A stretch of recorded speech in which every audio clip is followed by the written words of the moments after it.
बिस्मिल्लाहिर्रहमानिर्रहीम। मेरा नाम मोहम्मद अब्दुल रहमान है और पाक प्योर लाइन ऑर्गेनाइजेशन से मैं बिलोंग करता हूँ। सबसे पहले पाक प्योर लाइन में आपको वेलकम करते हैं। आज की ट्रेनिंग जिसका टाइटल हैसअप इंटरनल ऑडिटर है, सबको वेलकम करते हैं। जी पार्टिसिपेंट्स एक दफ़ा कंफर्म कर दीजिए, आवाज़ क्लियर आ रही सबको? यस जी सर, सर, आवाज क्लियर आ क्लियर रही है। है। ओके, सर आ रही है सर। कुछ पार्टिसिपेंट्स कह रहे हैं कि आवाज़ बहुत स्लो आ रही है। आप प्लीज़ एक दफ़ा अपनी हैंड फ्री को रिफ्रेश कीजिए।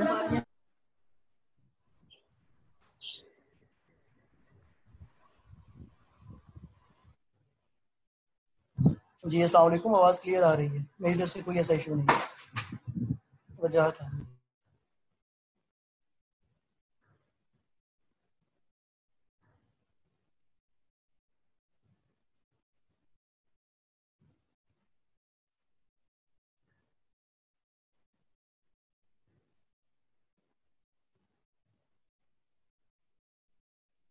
ओके जी, पाक प्योर लाइन के बारे में थोड़ा सा इंट्रोडक्शन करवाना चाहूँगा मैं। पाक प्योर लाइन मार्केट में मुख्तलिफ प्रोजेक्ट्स पे काम कर रही है, जिसमें हमारी तीन डोमेन्स हैं: फूड, न्यूट्रिशन और हलाल। इन तीन डोमेन्स में हम मुख्तलिफ प्रोजेक्ट्स पे काम कर रहे हैं, जिसमें फूड सेफ्टी अवेयरनेस सेशंस हैं, टेक्निकल ट्रेनिंग्स और वर्कशॉप्स और सेमिनार हम ऑर्गेनाइज करते हैं। इसी तरह इंडस्ट्री को हम एडवाइजरी और R&D फैसिलिटीज़ ऑफर करते हैं। देन कुछ हमारे डिस्टेंस लर्निंग प्रोग्राम्स हैं। इसी तरह एक पायलट प्रोजेक्ट पे भी हम काम कर रहे हैं, जिसमें फूड वैल्यूएडिशन और फ्रूट एंड वेजिटेबल डिहाइड्रेशन पे हम काम कर रहे हैं। इसी तरह एकेडमिक और इंडस्ट्रियल कोलैबोरेशन है, जिसमें मुख्तलिफ ऑर्गेनाइजेशंस के साथ पब्लिक और प्राइवेट सेक्टर में कोलैबोरेशन में काम कर रहे हैं। जितने भी हमारे प्रोजेक्ट्स हैं बेसिकली कोलैबोरेटिव एक्टिविटीज़ होती हैं पब्लिक और प्राइवेट पार्टनरशिप के through.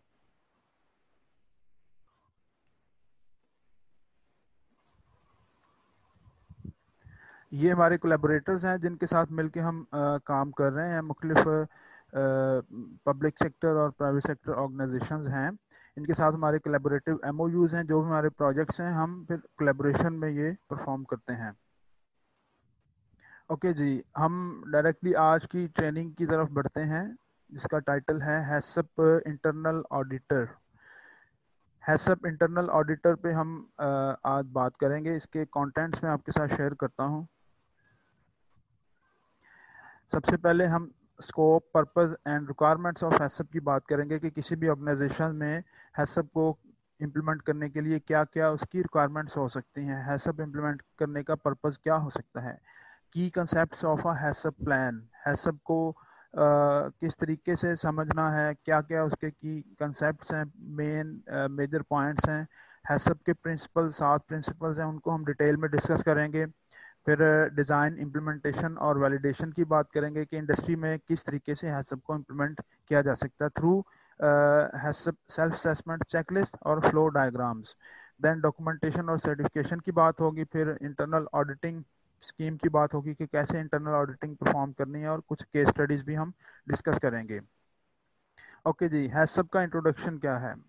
हैसअप stands for hazard analysis critical control point, आप सब लोग जानते हैं। सबसे पहले हम बेस लेवल से थोड़ा सा मतलब गो थ्रू हो जाते हैं कि हैसअप बुनियादी तौर पे फूड सेफ्टी पे बेस करता है। Food safety is assurance that food will not cause harm to the consumer when it is prepared and or eaten according to its intended use, like for protecting people from different diseases, keeping the employees and customers safe, preventing food safety errors। Industrial production और processing में food safety, क्योंकि एक mechanised system के तहत चल रहा है, एक साइंटिफिक सब्जेक्ट है, तो इसकी प्रैक्टिकल इम्प्लीकेशंस की जब हम बात करते हैं तो इसमें फिर फूड सेफ्टी मैनेजमेंट सिस्टम आता है। मतलब एक ऐसा सिस्टम जिसके तहत फूड सेफ्टी को हम इंडस्ट्री में इम्प्लीमेंट करते हैं, from raw material to final product formulation. Okay, food safety management system क्यों चाहिए, क्यों रिक्वायरमेंट है इसकी। सबसे पहले तो ये कि इंटेंस फार्मिंग हो रही है प्रोसेसिंग ऑफ फूड के लिए।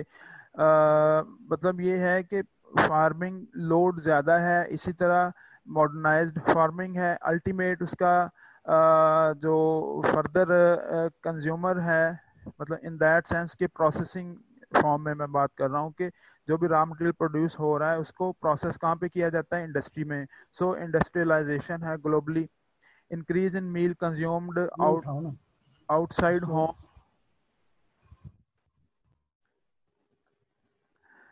जी आवाज क्लियर आ रही? मैं एक दफा फिर से कंफर्म कर रहा हूँ सब लोगों से।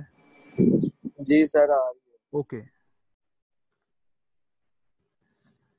ओके जी। Increase in meals consumed outside home, मतलब ये है कि जैसे एक प्रोफेशनल लेवल पे हम बात करें तो घर से बाहर खाने की दस्तयाबी इसकी ज़रूरत पड़ती है डेफिनेटली। उसके लिए फिर शेल्फ आवाज आ रही है लाइफ बट और स्क्रीन नहीं आ रही।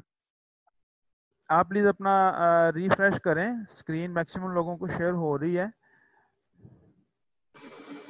सर ये बाकी लोग अपनी वीडियोस बंद करेंगे ना तो वो लोड कम होगा। अगर वीडियोस ऑफ कर दी जाए तो आपकी स्क्रीन के ऊपर फिर वो इंटरनेट एक्सेस अच्छी हो जाएगी। Yes sir. जी सब लोग प्लीज़ अपनी वीडियोस वगैरह क्लोज करें ताकि बाकी पार्टिसिपेंट्स को भी स्क्रीन शेयर हो और इंटरनेट स्टेबलाइज हो जाए। जी आप स्क्रीन शेयर हो रही सबको? Yes sir. ओके ओके, जी सर अब हो रही है। we will go forward. Increase in ready to eat foods, definitely हम बात कर रहे हैं कि प्रोसेस्ड और जो रेडी टू ईट फूड्स हैं इनकी डिमांड बड़ी है। इसी तरह मोर ट्रैवलिंग अक्रॉस वर्ल्ड, जब ट्रैवलिंग होगी तो डेफिनेटली हर बंदा अपने साथ खुराक रखेगा, जैसे फूड टेक्नोलॉजिकल कॉन्सेप्ट से जो भी फूड प्रिपेयर्ड हुई है।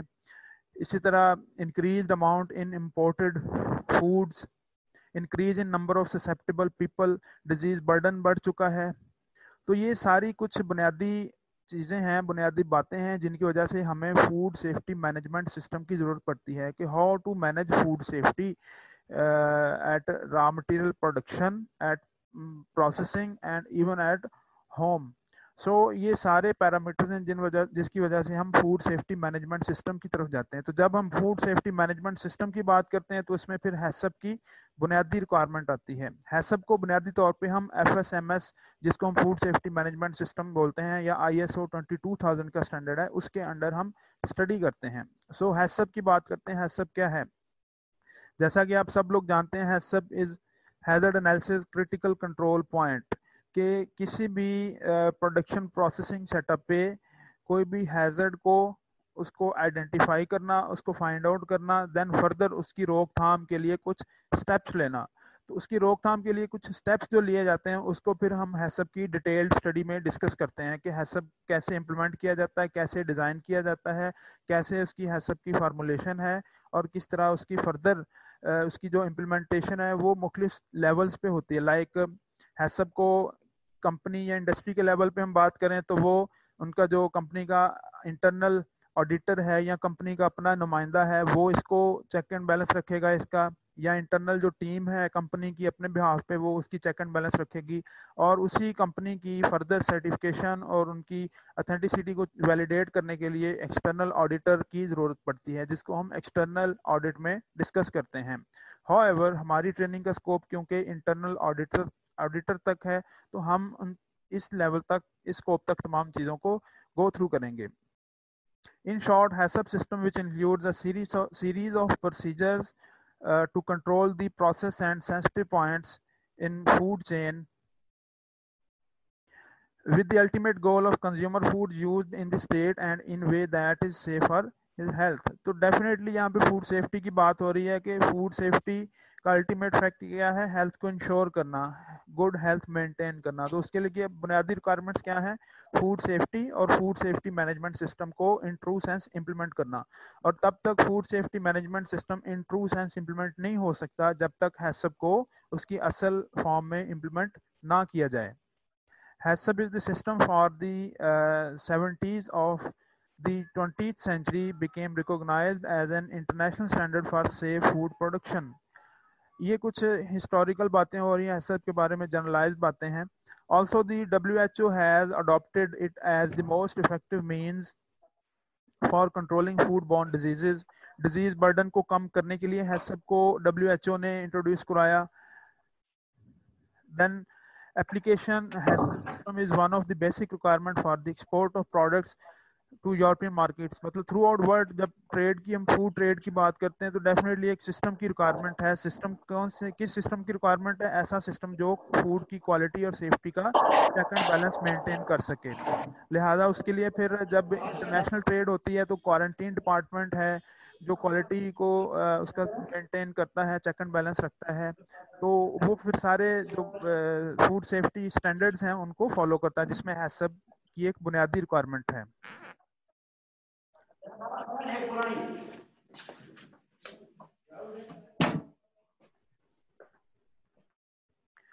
हिस्ट्री क्या है सबकी? HACCP was developed in the 1960s in the United States to ensure safe food safety for the NASA. NASA ने पहली दफा इसको 1960s में इंट्रोड्यूस कराया था। क्यों? क्योंकि नासा एरोनॉटिक्स में जो स्पेस प्रोग्राम है उसमें उनको जीरो डिफेक्ट प्रोडक्ट चाहिए होती है, इसलिए उन्होंने एक मैकेनाइज्ड सिस्टम इंट्रोड्यूस कराया था जिसको बाद में हैसब का नाम दिया गया। The HACCP system has grown to become the universally accepted method for food safety assurance. तो ये हैसब ना तो एरिया स्पेसिफिक है ना कंट्री स्पेसिफिक है, जस्ट ये एक world wide recognised set of guidelines है जिसको पाकिस्तान में भी एज इट इज फॉलो किया जाता है, United states, Europe, other countries, तमाम कंट्रीज में इसको एज इट इज फॉलो किया जाता है। सर स्क्रीन नहीं शेयर हो रही। आप प्लीज अपना सिस्टम रिफ्रेश करें, मैक्सिमम लोगों को स्क्रीन शेयर हो रही है। सर स्क्रीन शेयर होती है लेकिन वो एक ही स्लाइड पे खड़ा है तब से। जी मैंने भी इशू डिस्कस करना था कि आपने फॉरवर्ड नहीं की स्लाइड, या अभी तक वो एक भी खड़ी है? जी अभी सर हो गया फ्रेश, अब खत्म हो गया। Okay, let me try again please.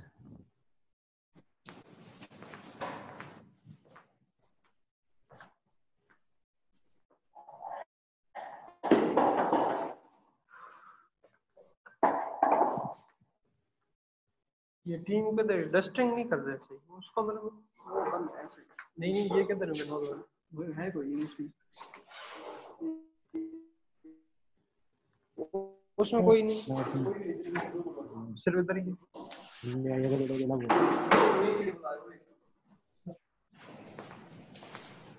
जी अब स्क्रीन सब लोगों को जी अब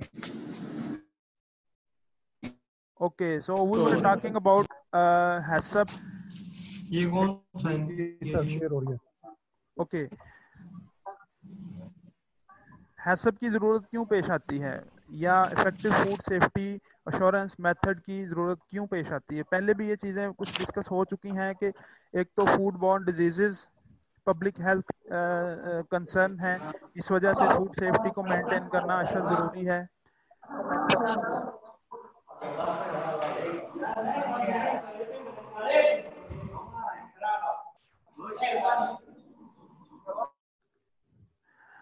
emergence of food borne diseases हैं क्योंकि इंडस्ट्रियलाइजेशन मैक्सिमम हो चुकी है थ्रू आउट वर्ल्ड वाइड, इस वजह से भी कुछ फूड बॉर्न डिजीज का आउटब्रेक मैक्सिमम हो चुका है। Increase knowledge and awareness of serious and chronic health effects, health के मामलात हैं। New food technologies and processing methods, जैसे जैसे जिद्दत आ रही है उसी वाले से फिर फूड सेफ्टी कंसर्न्स भी बढ़ रहे हैं क्योंकि इंडस्ट्रियलाइजेशन हो रही है, नए से नए मेथड्स इंट्रोड्यूस हो रहे हैं। Increased awareness of economic consequences of food borne diseases. इसी तरह इंडस्ट्रियलाइजेशन और मैस प्रोडक्शन है, कम वक्त में ज़्यादा प्रोडक्शन, ये भी एक मेजर इशू है। अर्बनाइजेशन है, अर्बनाइजेशन की बात करते हैं तो फिर डेफिनेटली हमें फूड टेक्नोलॉजिकल आस्पेक्ट्स के हवाले से मुख्तलिफ जो भी प्रोडक्ट्स हैं उनकी शेल्फ लाइफ को इंक्रीज करना है, उनकी जो वैल्यू एडिशन करनी है, changing lifestyles, increase tourism, international trade in food stuffs, increase consumer awareness of food safety. तो डेफिनेटली कंज्यूमर्स भी इस हवाले से कॉन्शियस हैं फूड सेफ्टी के पॉइंट ऑफ व्यू से, तो इसलिए फिर हैसब और फूड सेफ्टी को उसके ट्रू सेंस में इम्प्लीमेंट करना अशद ज़रूरी है। हैसब का कंसेप्ट क्या है? Assuring food safety, emphasising from end product testing to prevent. ये पार्टिसिपेंट प्लीज आप ग्रुप के अंदर रहें, बार बार ग्रुप को लीव ना करें, इसलिए मुझे फिर डिस्टर्बेंस हो रही है, मैं बार बार सबको मतलब जो ना वो करता हूँ एक्सेप्ट, तो इसलिए फिर इशू बनता है। और दूसरी बात स्पेशली ये है कि हम 40-40 मिनट के हमारे 3 सेशंस होंगे, हर 40 मिनट बाद हम एक शॉर्ट स्पैन की ब्रेक लेंगे, उसके बाद फिर से हम इसको कंटिन्यू करेंगे। Okay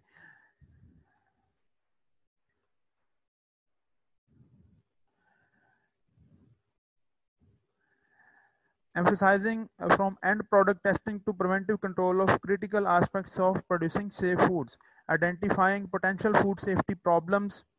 HACCP food safety problems को, हैजर्ड्स को आइडेंटिफाई करता है।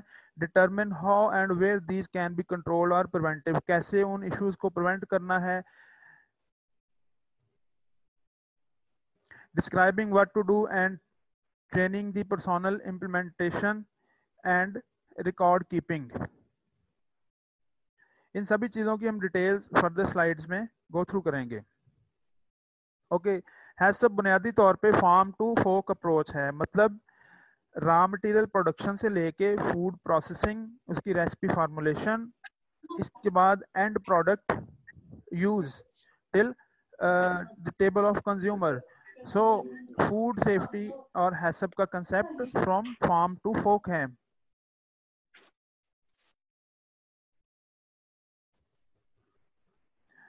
फार्म टू फोक कैसे है? फॉर एग्जांपल हम एक एग्जांपल से बात करते हैं। फिशिंग बोट है, यानी कि फिश प्रोसेसिंग कहाँ से स्टार्ट होती है? फिशिंग से लेके उसकी प्रोडक्ट फूड प्रोडक्शन और इस तरह कंजम्पशन तक।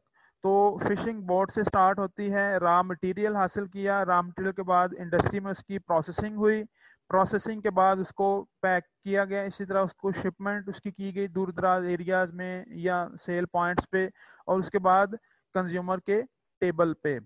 ये तमाम स्टेप्स हैं, हर प्रोडक्ट हर कमोडिटी में ये तमाम प्रोसीजर और प्रोसेस को फॉलो किया जाता है। मतलब ये ऐसे पॉसिबल नहीं है कि हम सिर्फ प्रोसेसिंग के लेवल पे हैसब को इम्प्लीमेंट करें और बाकी चीज़ों बाकी स्टेजेस पे इसको रहने दें। ऐसे हैसब ट्रू सेंस में इम्प्लीमेंट नहीं होगा। अगर एक प्रोसेसर है उसने इम्प्लीमेंट करना है अपने इंडस्ट्री में हैसब को, तो डेफिनेटली वो जहाँ से रॉ मटेरियल ले रहा है उस तक जाएगा, उसको भी वैलिडेट करेगा, उसको भी थ्रू एक्सटर्नल ऑडिट वो उसको वैलिडेट करेगा। इसी तरह जो प्रोसेसर है उसके बाद जो पैकिंग कर रहा है, पैकिंग वाला प्रोसेसर को चेकअप करेगा, उसकी वैलिडेशन करेगा।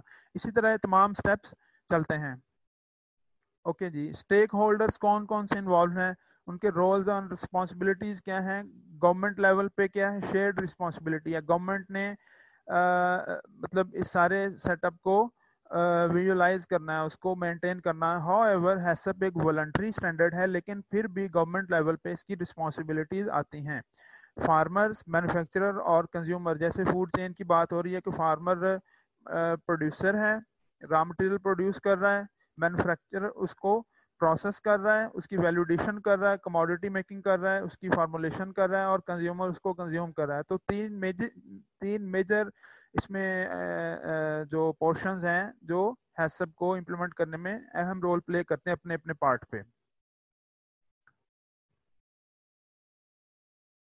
ओके ऑब्जेक्टिव्स क्या हैं जी हैसब सिस्टम इम्प्लीमेंटेशन के?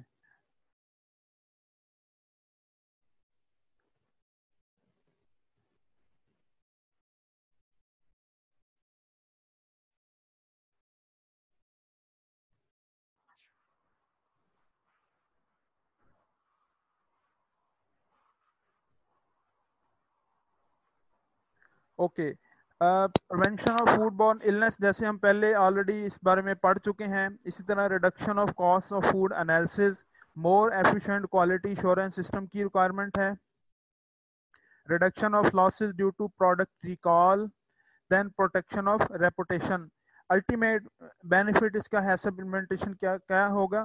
Protection of reputation, reputation in terms of economy, reputation in terms of product worth, reputation in terms of company और industry worth। so ये ultimate इसका benefit है हैसब system implementation का। other advantages में क्या है जी? focus on identifying and preventing hazards from contaminating food based on sound science। permits more efficient and effective government oversight, primarily because record keeping allows investigators to see how well a firm is complying with food safety laws over a period rather than how well it is doing on any given day. मतलब ये कि वो production या processing specific मतलब नहीं होनी चाहिए कि जस्ट कुछ खास जो लॉट है उसको up to the mark, up to the standards prepare करना है। क्यों जी कंज्यूमर की रिक्वायरमेंट ऐसी नहीं, ऐसे नहीं है, बल्कि वो क्या है, एक मैकेनाइज्ड, एक चैनलाइज्ड सिस्टम है जिसमें तमाम स्टेजेस पे हैसप को इम्प्लीमेंट करना है। ये बुनियादी एक इसकी जो कंसिक्वेंसेस हैं हैसप सिस्टम इम्प्लीमेंटेशन के। Helps food companies to compete more effectively in the world market, definitely competition में आएंगी। reduces barriers to international trade, international trade में जो भी हिंड्रेंसेस वगैरह हैं वो उनको खत्म करेंगे, that are based on food quality and safety assurance. HACCP किस किस को चाहिए, मतलब कौन कौन सी इंडस्ट्रीज हैं, कौन कौन से लेवल्स हैं, जो कौन कौन से सेक्टर्स हैं फूड के जो हैसप को इम्प्लीमेंट करना, जिनकी रिक्वायरमेंट है। HACCP is applicable at all stages of production of one item. पहले तो मैंने ये बात आपको बताई है कि हैसप एक वॉलंटरी स्टैंडर्ड है, इसमें गवर्नमेंट या किसी अथॉरिटी की कोई कंपल्शन नहीं है कि लाजमी तौर पे हैसप को इम्प्लीमेंट करना है। हाउएवर अगर किसी ने ये डिसाइड कर लिया है कि हैसप को इम्प्लीमेंट करना है तो डेफिनेटली फिर हैसप को जो ना तमाम स्टेजेस पे अप्लाई करना है, लेकिन ये प्रोडक्ट स्पेसिफिक है। Only one HACCP system is applicable for one food item. All who come into contact with the product at any stage of its treatment, processing or distribution must apply the principles of HACCP। जैसे पहले बात हुई raw material से from farm to fork. Industries कौन कौन सी implement कर सकती हैं इसको? Production, processing, packaging industries, storage, transportation और डिस्ट्रीब्यूशन, वेयर हाउसिंग वगैरह, preparation and distribution of food for hospitals, hotels, restaurants, airlines and other companies.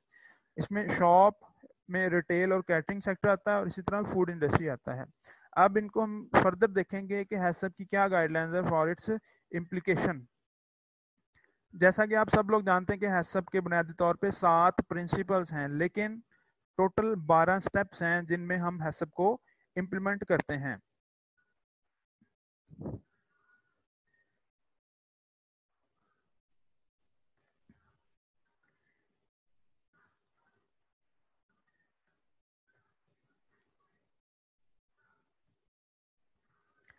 Okay सबसे पहला स्टेप क्या है? Assemble HACCP team and identify scope. सबसे पहले ये है कि आपको हैसप को इम्प्लीमेंट करने के लिए उसकी प्रॉपर एक टीम की ज़रूरत है। टीम की फार्मूलेशन की जाती है। टीम की फार्मूलेशन में क्या आता है जी? उसमें फूड टेक्नोलॉजिस्ट होना चाहिए, उसमें जो मुतलका जो प्रोडक्शन मैनेजर है, क्वालिटी एश्योरेंस मैनेजर है, वो भी उसमें इस टीम में होने चाहिए। इसी तरह जो वर्क फोर्स वहाँ पे काम कर रही है उनका सुपरवाइजरी लेवल पे उनकी रिप्रेजेंटेशन भी होना ज़रूरी है। मतलब ये कि टीम ऐसा ब्लेंड होना चाहिए टीम का जिसमें तमाम रेलेवेंट शोबों से लोग हों और ख़ास तौर पे इसमें फूड टेक्नोलॉजिस्ट और जो इन्वायरमेंटल स्टडीज करते हैं उनको भी इस टीम में शामिल होना ज़रूरी है।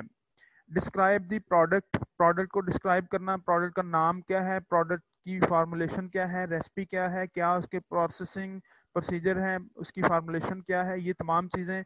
Then identify the intended use, उस प्रोडक्ट को किस फर्दर उसका यूटिलाइजेशन क्या है, क्या इस्तेमाल है उसका।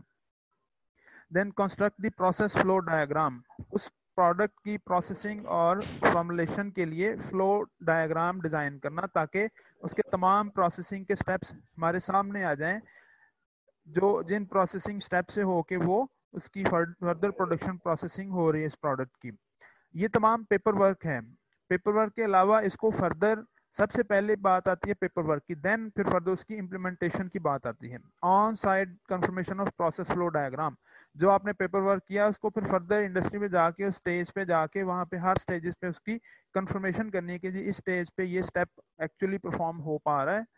ओके ये 5 स्टेप्स तो जनरलाइज्ड स्टेप्स हैं जो हैसप की बुनियादी रिक्वायरमेंट्स में आते हैं। इसके हैसप फूड सेफ्टी प्लान के जो 7 प्रिंसिपल्स हैं वो स्टेप 6 से स्टार्ट होते हैं, जिसमें hazard identification, hazard analysis and control measures, ये प्रिंसिपल नंबर 1 है। इसमें हम ये कि हैजर्ड को आइडेंटिफाई करते हैं जो हमारी 5 सेंसेस हैं उनके थ्रू। उसमें ये होता है कि देखा जाता है कि हैजर्ड की नेचर क्या है, आया हैजर्ड फिजिकल नेचर का है, केमिकल नेचर का है, या जो बायोलॉजिकल नेचर का है। इसमें फर्दर उसकी जजमेंट की जाती है। देन हैजर्ड एनालिसिस, और फिर उसके अकॉर्डिंगली उसके अगेंस्ट कंट्रोल मेजर्स अडॉप्ट की जाती हैं। Then determine critical control points, hazard को आइडेंटिफाई हमने कर लिया, 3 टाइप्स ऑफ हैजर्ड्स हैं उनको आइडेंटिफाई कर लिया। उसके बाद हम उसके against critical control points determine करेंगे कि आया इस लेवल पे जाके हम कंट्रोल पॉइंट्स, चेक पॉइंट्स लगाएंगे कि ये हैजर्ड्स आइडेंटिफाई हुए हैं। क्रिटिकल कंट्रोल पॉइंट्स मतलब इन चीज़ों को हमने सिस्टम में रोकना है, कंट्रोल करना है। उसके अकॉर्डिंगली फिर हम उन पर क्रिटिकल लिमिट्स लगाएंगे जो कि हमारे सेट SOPs के अकॉर्डिंग होती हैं। फॉर एग्जांपल साल्ट के केस में अगर हम बात करें साल्ट प्रोसेसिंग में, तो ड्यूरिंग प्रोसेसिंग साल्ट के अंदर जो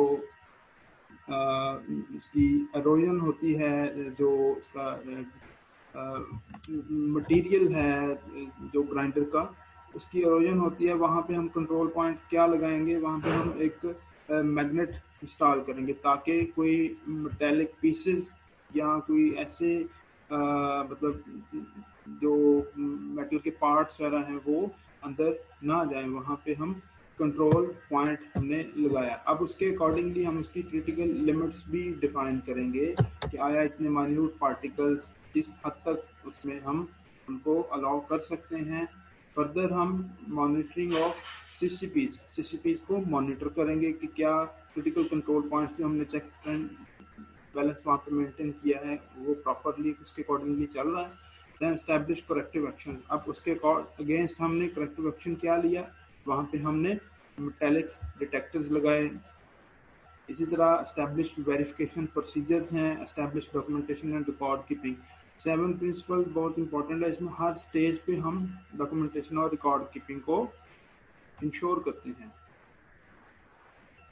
okay, HACCP system basic hygienic measures क्या है। कंपनी ऑडिट में हम क्या सर्विलेंस सिस्टम को मेंटेन करते हैं, inspection, specification, products records and documentation की बात होती है। देन मेंटेनेंस एंड हाइजीन में sanitisation processes, waste management, pest control और फैसिलिटी मैनेजमेंट, जनरल मैनेजमेंट की बात होती है जिसमें हम PRPs को भी डिस्कस करते हैं, प्री रिक्विजिट प्रोग्राम जिसमें पर्सनल हाइजीन है, फैसिलिटी की ओवरऑल सैनिटेशन और हाइजीनिक कंडीशंस कैसी हैं उनको हम डिस्कस करते हैं। फिर पर्सनल हाइजीन में स्टाफ और विजिटर्स की हाइजीन को भी देखा जाता है। फिर डिस्ट्रीब्यूशन और लॉजिस्टिक्स के दौरान भी ये सारी चीज़ों को मेंटेन किया जाता है। इस तरह प्रोडक्ट इंफॉर्मेशन में NLE एक है जो एक्टिव प्रोडक्ट लेबलिंग का, उसमें सारी इंफॉर्मेशन डिस्प्ले की जाती है। देन कंज्यूमर डाटा, जो भी कंज्यूमर की कॉल्स वगैरह क्वेरीज हैं उनको देखा जाता है। और ट्रेनिंग ऑफ पर्सोनल, जो पर्सोनल उस टीम में हैसअप टीम में काम कर रहे हैं उनकी ट्रेनिंग्स को देखा जाता है। ओके जी, ये कुछ चेकलिस्ट हैं हैसअप के इम्प्लीमेंटेशन के दौरान जो हम मेंटेन करते हैं। फॉर एग्जांपल इसमें पर्सनल हाइजीन की चेकलिस्ट है जिसमें एक साइड पे हम एम्प्लॉयज़ के नेम मेंशन करते हैं। इसी तरह इस सारे जो डाटा को हम शिफ्ट वाइज फिलअप करेंगे और डेट के अकॉर्डिंगली। इसमें हमारी एक साइड पे hand wash, nails, shave, cutting, wounds, cuts, infectious disease कोई है कि नहीं है, हेल्थ स्टेटस कैसा है ओवरऑल, यूनिफॉर्म या एप्रन पहना है कि नहीं, हेयर, नेट कैप, ज्वेलरी और शूज़। तो ये पर्सनल हाइजीन के पैरामीटर्स जो कि हम यहाँ पे इनको मेंशन करेंगे, उसके अकॉर्डिंगली ही एम्प्लॉयज़ के नेम के हिसाब से हम उनको फिलअप करेंगे। फॉर एग्जांपल एक्स ने हैंड वॉश किए काम स्टार्ट करने से पहले, यहाँ पे हम टिक कर देंगे, अगर नहीं किए तो यहाँ पे क्रॉस कर देंगे। इसी तरह सारे टेबल को फिलअप करेंगे। और रिमार्क्स में क्या यहाँ पे मेंशन करेगा सुपरवाइजर या मैनेजर के ओवरऑल क्या कंडीशन चल रही है इसके अकॉर्डिंगली, और करेक्टिव एक्शन क्या लिया। फॉर एग्जांपल जी ने नेल्स नहीं काटे हुए तो सुपरवाइजर ने उसके नेल कट कराया उसी टाइम पे, ये करेक्टिव एक्शन लिया, उसको हम सिग्नेचर के साथ यहाँ पे मार्क करेंगे। इसी तरह हैंड वॉशिंग और सैनिटाइजेशन की चेकलिस्ट है जिसमें सेम पैरामीटर है, एम्प्लॉय नेम होंगे, एक साइड पे हम टाइम के अकॉर्डिंगली इसको डिफाइन करेंगे। फॉर एग्जांपल 10 बजे शिफ्ट स्टार्ट होती है, 12 बजे मतलब हर 2 घंटे के बाद, 2 घंटे के स्पैन के बाद इसको हैंड वॉश करवाने हैं जितने भी एम्प्लॉयज़ हैं।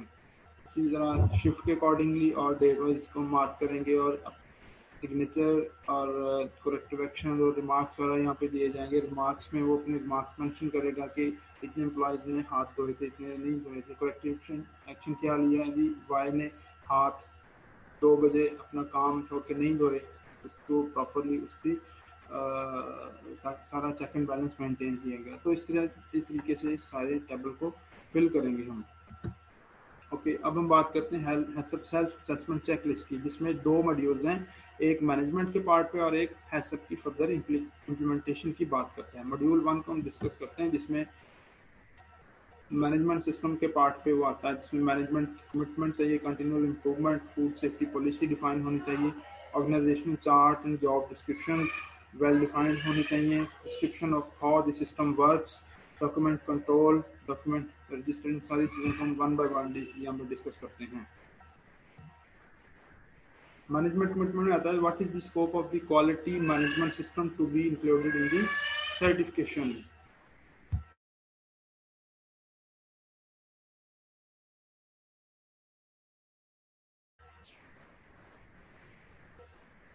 ओके, इसमें मैनेजमेंट कमिटमेंट की बात आती है कि मैनेजमेंट की क्या कमिटमेंट है सर्टिफिकेशन को कंप्लाई करने में, उन सारे रिसोर्सेज की प्रोविजन में। Has the senior management demonstrated commitment to the correct effective implementation of the requirements of HACCP and GMP certification criteria? Provided appropriate and trained resources to ensure food safety of the products produced or handled under the scope of the certification. जो certification के scope के अंदर जो भी provision of resources आता है, वो resources provide करना management की responsibility और commitment में आता है। जितनी strong commitment होगी management की, उतना ही ये system efficiently work करेगा। ओके, अब रिसोर्सेज में ये है तमाम जो भी रेलेवेंट चीज़ें, जो प्रोविजंस हैं, फॉर एग्जांपल ट्रेंड पर्सोनल है, ऐसा इन्वायरमेंट प्रोवाइड करना है, ऐसी एसओपीज डिज़ाइन करना है, उनमें एसओपीज में क्या रिलैक्सेशन है, किस तरह वर्किंग क्राइटेरिया मेंशन किया गया, सारी चीज़ें मैनेजमेंट कमिटमेंट के अंदर डिस्कस होती हैं।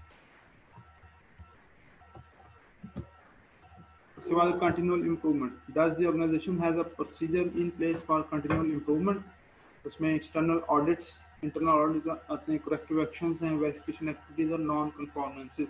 मतलब ये इम्प्रूवमेंट की बात आ रही है कि जो मैनेजमेंट की कमिटमेंट है उसके अकॉर्डिंगली ये सारा क्राइटेरिया सेट होगा। उसमें फॉर एग्जांपल इंटरनल ऑडिट्स की बात आ जाती है कि कंपनी के अपने बिहाफ पे मैनेजमेंट कितनी कमिटेड है इन चीज़ों को, सिस्टम को इम्प्रूव करने के लिए, वो इंटरनल ऑडिट्स कंडक्ट करेगी। इंटरनल ऑडिटर को क्या क्या इख्तियार दिए जाते हैं, वो सारी चीज़ें वो डिफाइन करेगी। इसी तरह एक्सटर्नल ऑडिट्स वो कराते हैं कि नहीं, इंडिपेंडेंट बॉडी से एक्सटर्नल ऑडिट्स कराते हैं या नहीं, उसका स्कोप क्या है। फिर करेक्टिव एक्शंस जो वहाँ पे एनसीज, नॉन कन्फॉर्मेंसेस वगैरह आई हैं, वो उसके अकॉर्डिंगली करेक्टिव एक्शन वहाँ पे लेते हैं या नहीं, इसको वेरिफिकेशन की करते हैं कि नहीं, वेरीफाई करते हैं इसको अपने सिस्टम, अपनी पॉलिसी के साथ।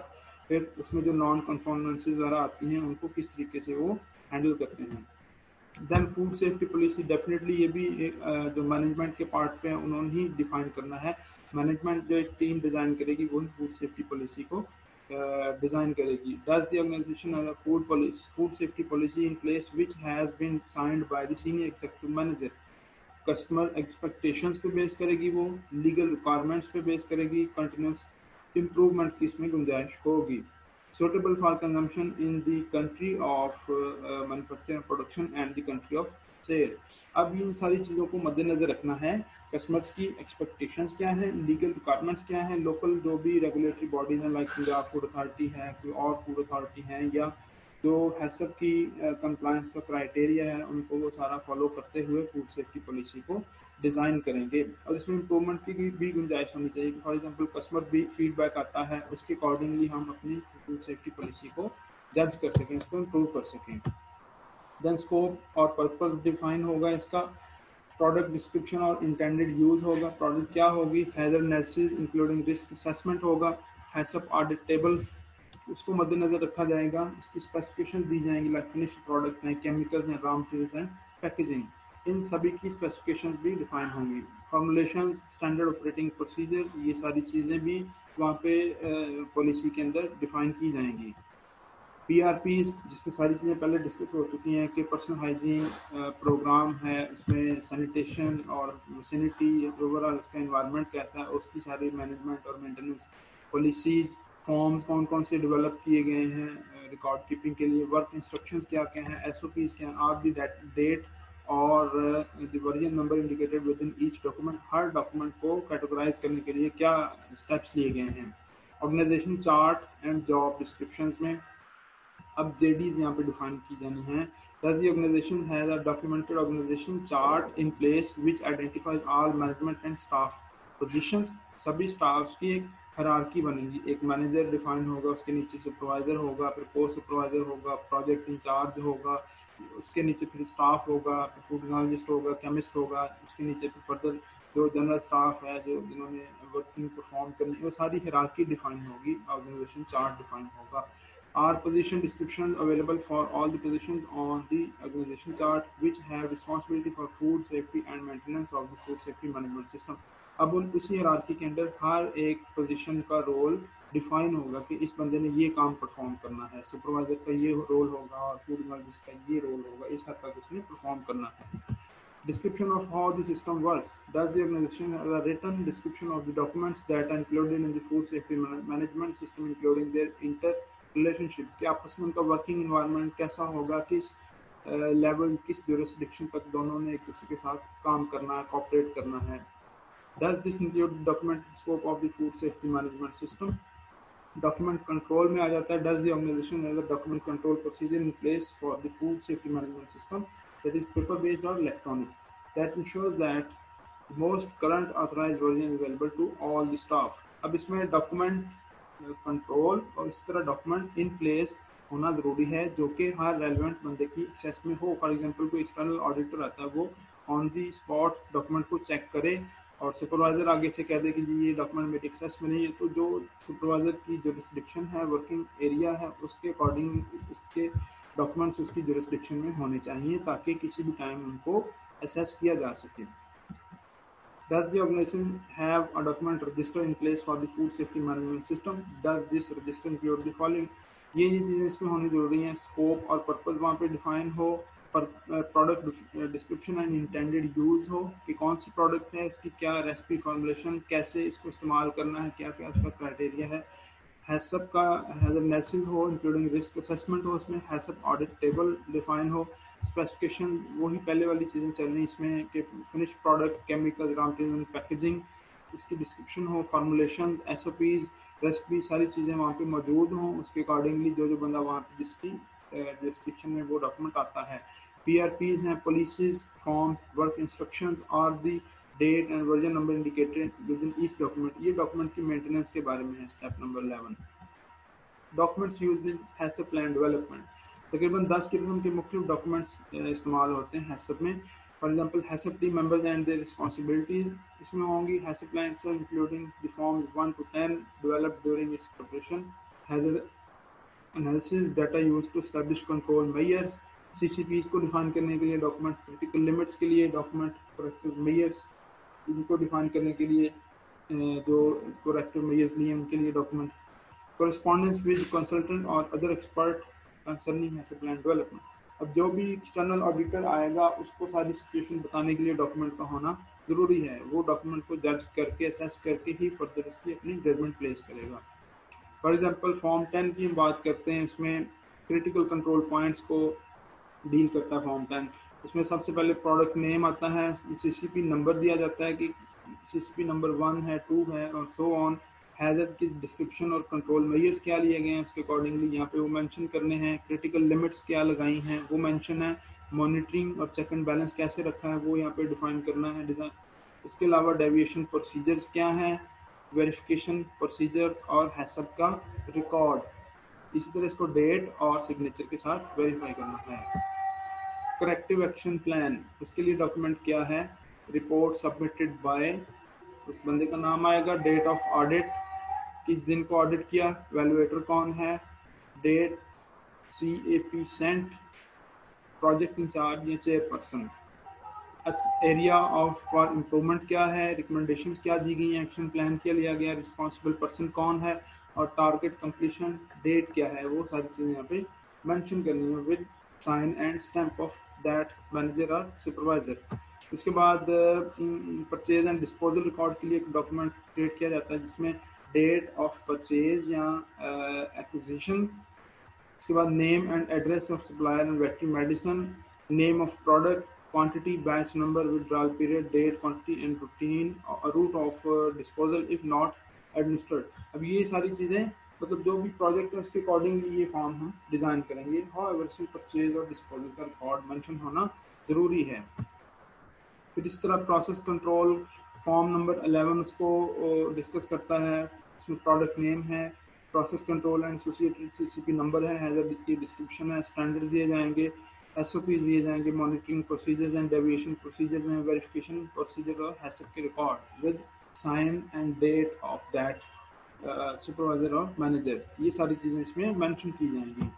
HACCP plan validation. Validation assesses whether a HACCP plan identifies and controls all significant food safety hazards.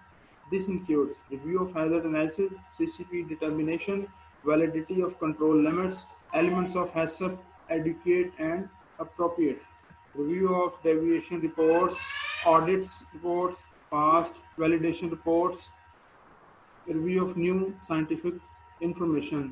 अब ये सारी चीज़ें क्या है हैसअप प्लान को वैलिडेट करने के लिए हमें चाहिए होंगी, इनको हम यहाँ पे अप्रोप्रिएटली रिव्यू करेंगे।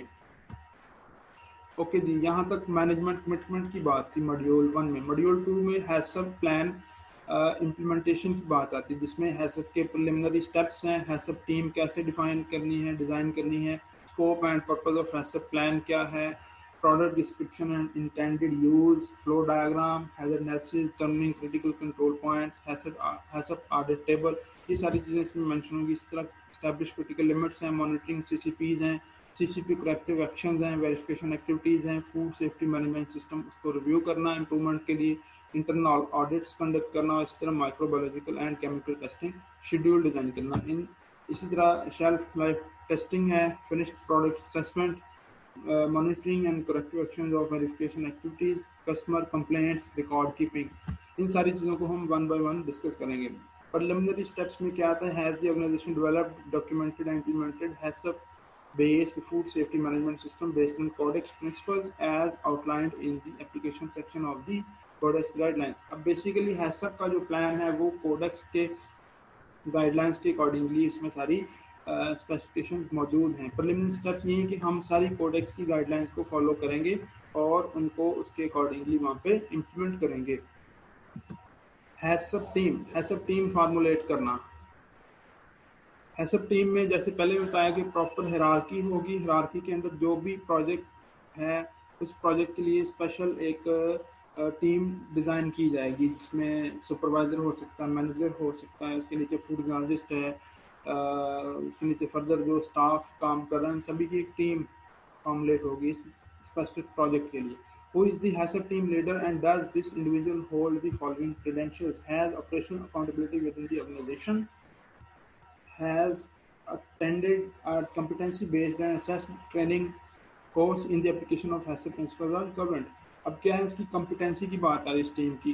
डेफिनेटली टीम में वो बंदा रखा जाएगा जो कॉम्पिटेंट होगा, वही एक्चुअली अच्छा परफॉर्म करेगा, अदरवाइज फिर वो प्रोजेक्ट के लिए अनफिट होगा। तो इसके लिए कॉम्पिटेंसी होना ज़रूरी है। कॉम्पिटेंसी के लिए फिर प्रॉपर उसकी ट्रेनिंग, जैसे आज की ये ट्रेनिंग है इंटरनल ऑडिटर की, इसी तरह की और ट्रेनिंग्स भी उसको बेसिक ट्रेनिंग्स भी दिलवाई जा सकती हैं ताकि वो उसका सफिशिएंट नॉलेज उसके पास मौजूद हो। Scope and purpose of the HACCP plan. HACCP plan का स्कोप और पर्पस डिफाइन करना, दायरा कार डिफाइन करना कि किस हद तक इसका स्कोप है, किस जुरिस्डिक्शन में ये काम करेगा। Is the scope of HACCP plan defined and documented including start and end point of the procedures, products covered, कौन कौन से प्रोसीजर्स होंगे, कौन कौन सी प्रोडक्ट्स कवर होंगी इसमें, ये सारी चीज़ें फर्दर जो स्टेप्स हैं उनको डिफाइन करेंगी। Product description and intended use, product क्या है, उसकी क्वालिटीज़ क्या है, क्राइटेरिया क्या है, इंटेंडेड यूज क्या है, डायबिटिक पेशेंट्स के लिए बनाया है या जनरल फूड आइटम है, कोई इन्फेंट फार्मूला है, कोई प्रेग्नेंट वुमेन के लिए कोई फार्मूला डिज़ाइन किया, हाउएवर व्हाटसोएवर कोई भी प्रोडक्ट है उसको डिफाइन करना, उसको डिस्क्राइब करना, उसका इंटेंडेड यूज बताना। Does each product description cover the following criteria, description of product, composition क्या है उसकी, फिजिकल केमिकल माइक्रोबायोलॉजिकल कैरेक्टरिस्टिक्स क्या है, मेथड्स ऑफ प्रिजर्वेशन क्या है, पैकेजिंग प्राइमरी सेकेंडरी और टर्शियरी पैकेजिंग है, ये सारी चीज़ें सारी इंफॉर्मेशन। इसी तरह उसकी स्टोरेज कैसी है, चिलिंग पे स्टोर किया गया है, उसकी पास्चराइजेशन की गई है, रूम टेम्परेचर पे स्टोरेज है, whatsoever, handling and distribution methods क्या हैं, शेल्फ लाइफ कितनी है उसकी, intended use of the product क्या है, लेबलिंग रिक्वायरमेंट्स क्या है इंक्लूडिंग एनी क्लेम्स, एलर्जन उसमें पाए जाते हैं कि नहीं, फॉर एग्जांपल मिल्क है, वीट है, पीनट्स हैं, एग है, ये डिफरेंट किस्म के एलर्जन्स हैं जिनसे कई पीपल जो है ना वो रिएक्टिव हो सकते हैं। सो उसका एलर्जेंस का इसमें मेंशन करना ज़रूरी है ताकि अकॉर्डिंगली पीपल इसको यूज़ कर सकें। फिर सेंसिटिव कस्टमर्स, ये भी इसी मद में बात की गई है इसके अकॉर्डिंगली। फ्लो डायग्राम डिज़ाइन करना कि प्रोडक्ट की A to Z जो भी फॉर्मुलेशन है उसको वहाँ पे डिस्क्राइब करना, उसको कि क्या क्या पैरामीटर्स होंगे, कैसे प्रोसेसिंग हुई है, क्या क्या इक्विपमेंट यूज़ हुआ है, क्या किन प्रोसेस से होकर ये फाइनल प्रोडक्ट बनी है, इसको फ्लो डायग्राम में हम लिखेंगे। और documented flow diagrams in place which include the following: rework, inputs including packaging, chemicals, air, water and steam, outsourced process steps, waste। For example outsource में क्या आ सकता है कि फॉर एग्जाम्पल जूस तैयार करने के लिए कुछ कंपनीज पल्प खुद से तैयार करती हैं, कुछ आउटसोर्स करती हैं, किसी और कंपनी से पल्प ले ली, अपने विसिनिटी पे उसको फार्मूलेट करके जूस तैयार कर लिया, तो ये आउटसोर्स प्रोसेस स्टेप्स, उनको भी डिफाइन यहाँ पे डिस्क्राइब करना ज़रूरी है। Has the HACCP team verified the flow diagrams on the following occasions and are records of verification available annually if there has been any significant changes to the product or process। अब ये क्या है, routine base पे उसको उसके records वगैरह flow diagrams को define करना चाहिए, प्रोसेस वहाँ पे जो एक्चुअल प्रोसेस चल रहा है उसके अकॉर्डिंगली डॉक्यूमेंट पे है।